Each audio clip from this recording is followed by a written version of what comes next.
الاعتماد على القصص الشخصية للاستدلال، يعني لما تسأله عن معلومة من المعلومات اللي بيقولها دي إيه مصدرها هيقولك إن هو جربها بنفسه ونفعت.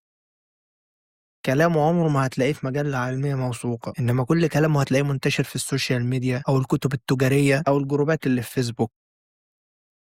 التمرير المستمر أو التهرب من التجديد، العالم الحقيقي بيخلي نظرياته تتعرض لاختبارات علشان نعرف هل دي هتنفع ولا دي نظرية مش سليمة، إنما الكذاب دايما هتلاقيه بيلف ويدور ومستحيل يديلك كلام تقدر تقيسه علشان تعرف إذا كان صح ولا غلط. افتراض إن في حلول سريعة لكل المشاكل المعقدة زي ما قلنا فوق وصفة العسل بالتمر اللي هتخليك حصان.